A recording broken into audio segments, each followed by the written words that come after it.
Hey everybody, welcome back. Last time we got together, we talked a little bit about the expired listing and how that's a great place to prospect for new business. And again, we focus on listings because in real estate, you must list to last. Okay, and those that control the inventory of listings control the buyer market as well. Keep that in mind. For every listing you get, it's likely to lead to 1 to 3 more transactions, which is very difficult to do with every buyer you get. So that's why we focus on the listing side, right? If you want to be a top producer, that's where you got to go. I also gave you my email, and I've heard from a few of you. That's great. Keep those cards and letters coming, so to speak. And that again is mf7figureman@gmail.com. So what I thought we'd talk about today is sort of like the day in the life of a top producing real estate agent or broker. Okay, what does that day look like? I'll tell you what it looked like for me. As a top producing real estate broker. When I say that, I mean somebody that I was closing 10 to 15 transactions a month, and that, put me certainly in the top 1%. And it may not be considered the top producer these days because there's folks out there doing, geez, I've heard 100 transactions a month that some folks are even doing in the country, which is amazing. But okay, so let's say though that you're the average realtor doing 6 to 8 transactions a year. I'm sure you're not satisfied with that, or you wouldn't be here. And it certainly isn't, unless you're selling, multi-million-dollar properties. It's probably not enough income for you that will fulfill your goals and dreams. So let's focus on getting more listings to get more business. Okay. Now, here's the day in the life of a top producer. They wake up at 7 o'clock. Now, I get up earlier because I like to go to the gym. So you do whatever you want. Earlier than that's great. No later. You wake up at 7, and from 7 to 8, you're getting ready. And if you're doing a program with expired listings, which is a great source of business, you're going to want to start to call those folks at around 7 o'clock and be done calling them by about 8.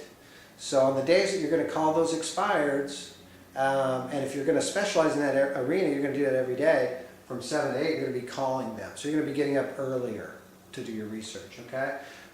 Otherwise, get up at 7. You made the decision last night. Don't mess with it. Just get up, get your day going, get excited about the day, okay? If you have an office that you go to, whether it's in your home or a physical plant somewhere that your company's paying for, well, you're paying for, get there by 8 o'clock, okay? And those golden hours between 8 and 10, nobody else is going to be there. You'll be alone, which is awesome. So you have this time that you can really focus on writing your thank you notes, following up on any sales that you have pending, and setting your appointments for that day around your prospecting, whatever it is that you're going to do from 10 to 12. So for example, if you're going to knock on doors from 10 to 12 in a specific area, whatever you decide to do, then look for, to make your time more productive, look for some for sale by owners in that area and or expired listings in that area for that day. And go ahead and hit those as well. That way you'll have a more productive time out there prospecting from 10 to 12.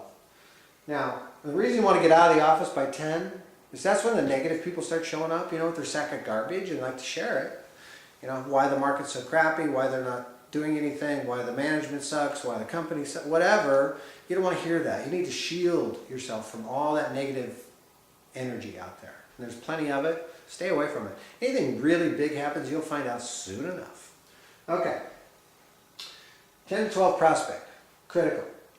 12 to 1, go ahead and have some lunch, and make sure that if you're going to have lunch outside the office, which I recommend, that you meet some people for lunch, make it a fun time with each other. Do something that you like, have conversations you like. If you want to make it a business lunch, that's fine, but have some R&R during lunch and have some fun. Okay, from 1 to 3, I want you to again get back into the prospecting mode a bit. I want you to talk to the for sale by owners and expires maybe that you set appointments with that morning. That's when you want to set them between 1 and 3. You also want to, if you have no appointments per se, then I want you to, talk to some past clients, pop by their business, say hello, how you doing, what's going on. Also, what you can do during, that time of 1 to 3, and you need to do this every day, and that's preview the inventory. You know, that realtor out there that knows the inventory the best will have the best opportunity to convince a buyer, let's say, that they are the expert, the go-to realtor for the area that that buyer's looking in. You know, if you don't know the inventory as well as your competitors, you may lose that business. Chances are you would. So that's what you do from 1 to 3, okay? So from 3 to 5,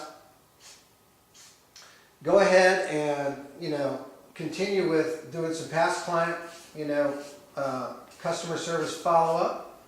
And also, what you can do during this time from 3 to 5 is to, you know, call some folks in your service area that you don't know and see if they want to move. And if you know how to say what to say, you know what to say, you know how to say what to say, then those conversations are awesome because it becomes more of a game than a drudgery for you, you know, where you can actually get a hold of folks, have a great conversation, and maybe, just maybe, drum up some business. If you're not in the game, then you're not in the game, and you're not going to get that business. Don't think that your phone's going to magically start ringing someday until you've put in the work to build the reputation, to get a following of folks out there that believe that you are the go-to realtor for your area, okay? And it will happen if you do the work. Now, 5 o'clock, wrap it up, go home unless you have an evening appointment. And, you know, spend time with your family or friends, whatever it is, but call it a day. You've put in a good day, after all. You've actually worked. Now, if you have an appointment, you know, for that evening, then you're going to want to schedule that, you know, in. Maybe it's at 7 o'clock, and so between 5 and 7, maybe you're doing your research to get ready for that appointment. Here's what I would suggest, if you're new in the real estate industry especially, that you make it a point to stay away from home a couple of nights a week from 5 to 7, you know, till, you know, get home around 7, 7:30. The reason I say that is because when your business does start to really pick up and you end up having these evening appointments, then, you know, your loved ones will understand that you need to be away from home in order to do what it is that you do, right? And there won't be any issues with that. So that being said, that's what the day in the life of a top producer looks like. And again, when I say top producer, I'm talking 5, 6, 10, 15 transactions a month. That's what these folks do. I mean, every single day. They may not do it in this particular order, but that's what they do, and they do it every day. You can too. Go out there, prospect, get some business. If you'd like more information, simply email me, mf7figureman@gmail.com. I'm happy to get back to you personally, and we'll discuss it further. So have a great day. Thanks for joining me.